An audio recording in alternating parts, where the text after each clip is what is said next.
everybody, my name's Powasaurus.Rex, and welcome back to Survival. I'm running along our lovely train rail here, and one of the things that you might need for a castle, there's a wolf there, is a lot of stone. And the best way to do that is mining, and I like mining in ways that I guess mean something. So we are running over to an area just pretty close by here, just over this hill, where we've been digging, and the scoreboard on the side might indicate what we've been digging out. This is a large slime farm. Found a place. There's also some pillagers here a little while ago. Found a place where there's 4 slime chunks all together. So we've been mining out a 4x4 plus a little bit. So a little bit of buffer here on the edge. Slime farm all the way down to bedrock. And yeah, it's fun. I have, let's see, items, yeah, 40-some thousand stone, so about 50,000 blocks over that mined out of this so far. Did use a little bit of TNT blasting in this area here, only down to about that level though. So when I dig from the bottom up, and we can go see that here. So it was only a little bit of TNT clearing, and then I realized I probably wanted to save the stone for something else. So usually I'll come along, take out a layer that is too high, and then you can just sort of stand and mine straight up. And that way you can take out 7 blocks instead of 3 blocks. I think it's more efficient. It's definitely a lot more efficient when you have a haste 2 beacon and you get insta-mine. But then, so you come here, this is as far as you can mine up, and then you just come onto that level there and start again. And so usually I'll mine right along the edge here by a couple blocks, placing torches every 5 blocks or so. And, oh, you can see I already came in from the other side here, because I did mine down that way for some reason.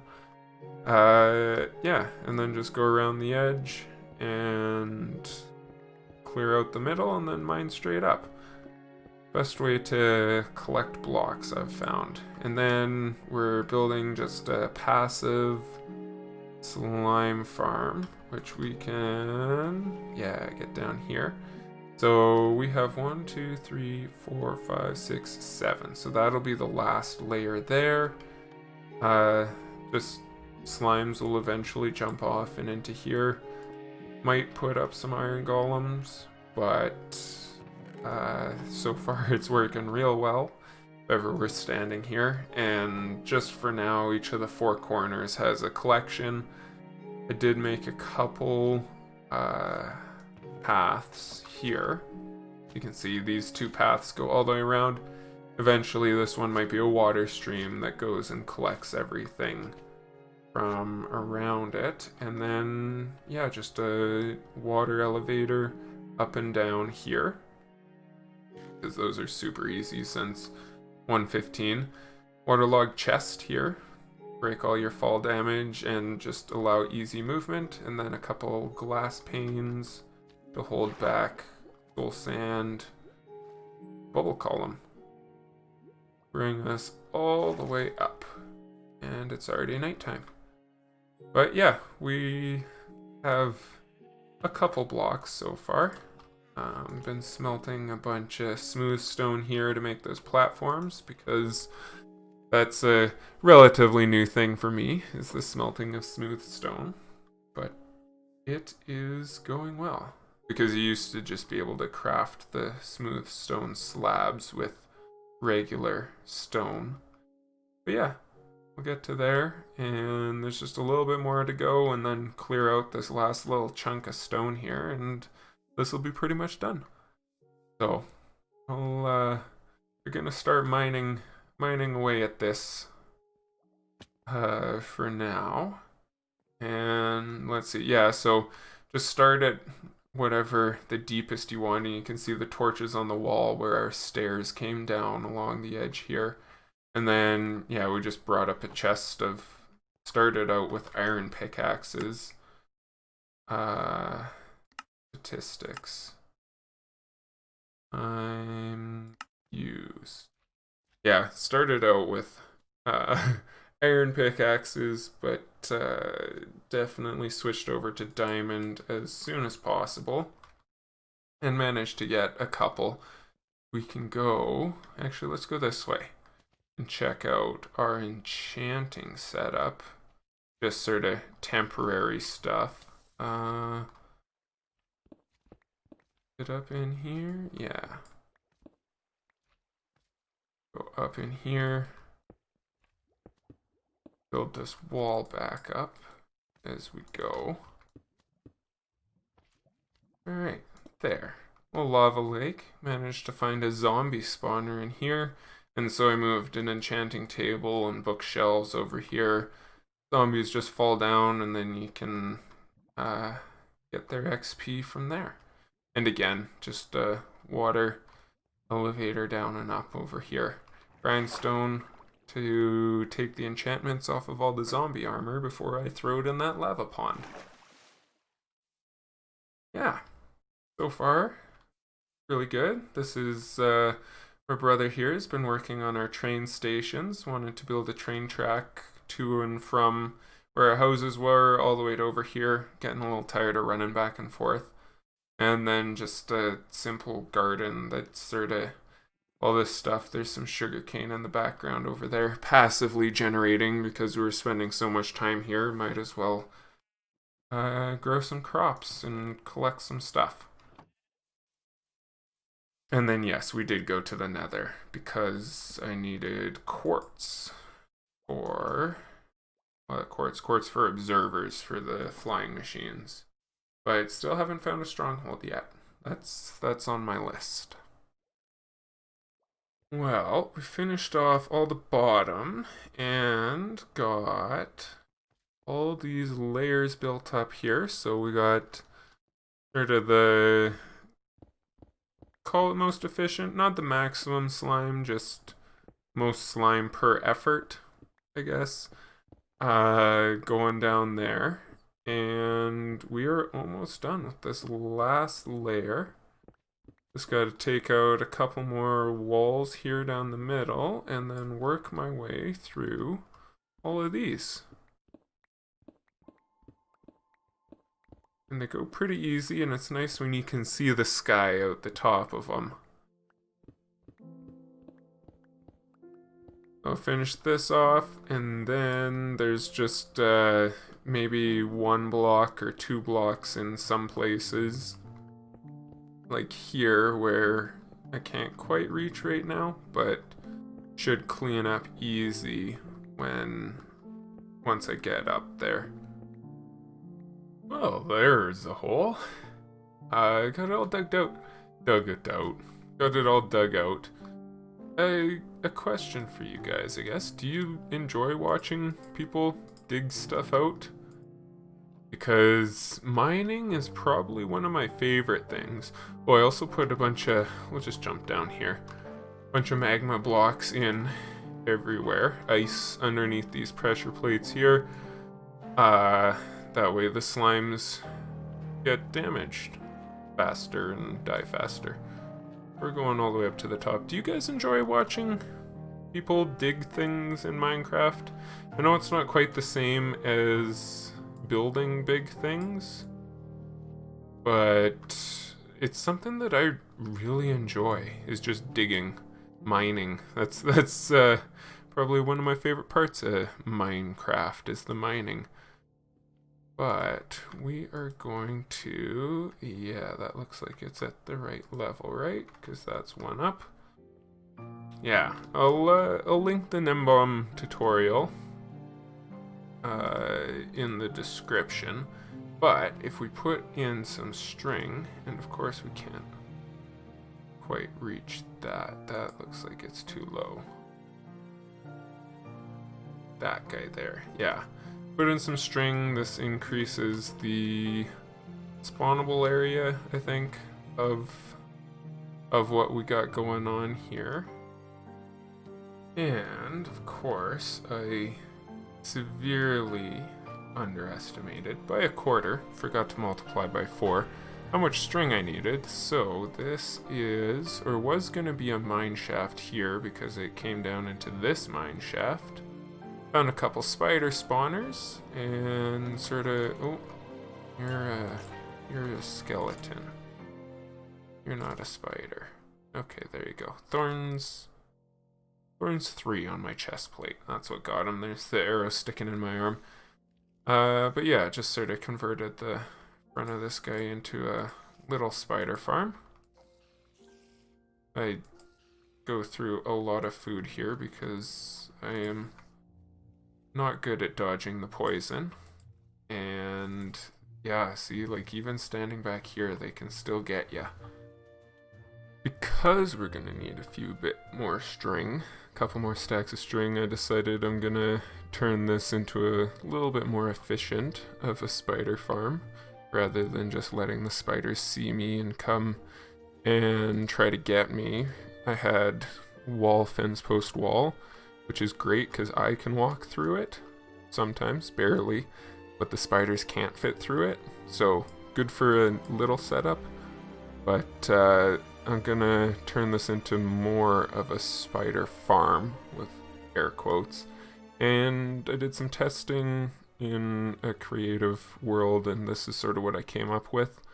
I think when I tested it, I had this wall pushed back one, so there's 5 space all around, but it doesn't really matter. We have a space here drop because this is where the water stops, and then it'll funnel them all into this space between 2 walls separated by a gap, and that way a lot of mobs can build up here. Spiders can fit through, or cave spiders at least, can fit through this half block high gap, so we have a trapdoor here and a top half slab. And if we come around here, I'm going to get some redstone dust and run it up here so that when I hit this button, this trapdoor will flip up. And that'll actually force all the experience into this area here, and if I stand here, I'll collect it. I have to get a couple more things, redstone, a enchantment table, or an anvil to go here. That way I can reach them, but they can't reach me. And then a couple of iron bars or glass panes across here, so that they can't poison me when I'm standing here. And then a couple buckets of water, fill all this in, get rid of all the torches, and it'll be good. So they'll just all gather right in here. And you gotta be careful because if you AFK here, you can build up hundreds of spiders because those cobblestone walls are spread out. They allow a lot of spiders to get in there without entity cramming. Yeah, look at their little beady eyes. So the drops all collect in here, what we want to see, and then let's maybe get 1 or 2. You can see there's no experience coming through, but if I hit this button, well, it's supposed to. Maybe not. Nope, so that didn't work. Alright, well, I might have to flip that trapdoor around, or I might have to just ignore. How did you get me from there? Yeah, okay, well, apparently they can get me through here, so maybe this does need to be an enchanting table, just hold them back a little bit more. And I need to bring my cow down. You guys will be happy to know that an enchanting table fixes all of our problems. Not only can we run right up against this wonderful iron bar here, and the spiders can't get us, but now, as soon as we hit this button, we get all the XP coming through. It must have just been getting caught up because the model the 3D. I don't have the anvil in my inventory anymore. The 3D model for the anvil isn't a full block at the bottom. The XP and some of the drops were getting caught up on that piece of stone, or that stone slab there. And then prevented them from going down through the trapdoor and also down into the chest. Another therapeutic thing for me, in addition to mining large chunks, is lighting up things. That is definitely something that I enjoy. That block there. You there, you there. And there. I very much enjoy lighting up things. And then that one there also gets it. So I'm running this, trying to light up the entire spawn chunks here. You can see there's a big dark area there where I haven't got to, and some of the sides of this isn't lit up. That's just because I've been going at a 5 block spacing for my torches, so every 5th block. I like to keep it nice and consistent, and pretty nice when you can just see the rows upon rows of torches. I don't know, that's something that I enjoy. See, like, you can look down this row of torches, or all these rows of torches here, and just see them all line up. There's also a big dark spot here, so there's probably lots of mobs in here. Like, there's a skeleton there, because they don't have anywhere else to spawn. And this also helps encourage mob spawns in, like, the spider spawner, because the less mobs that spawn in the spawn chunks, the less they stick around, and the more mobs we can get to spawn elsewhere. Don't blow up. Thank you. Now, if we quickly run over to our slime farm here, again, another thing that'll have increased spawns because there won't be mobs in the spawn chunk taking up the mob cap. We'll go check out all that string that got put in. Finished doing that. Probably hard to see from up here. I guess we can drop down there. You can see the string layer that we just passed through. And of course I don't even have any blocks, or enough blocks to get much of anywhere. But you'll have to take my word for it. There is a layer of string, lots of slime balls. Layer of string going all the way around our top platform, and that just increases the spawns that we receive in this farm. But I think a spider farm and a slime farm are pretty good for one episode of survival. I know it's been a while. This video was, except for this little part, done a while ago, and I just never got around to finishing editing it. I got busy with work. But, oh, there you can sort of see it off over there. If I look weird, you can maybe see this string outline in this area against the stone, sort of around the back there. Interesting. But that is all for this episode. Thanks you guys for checking it out. I hope to be back very soon, and I hope all of you have a great week.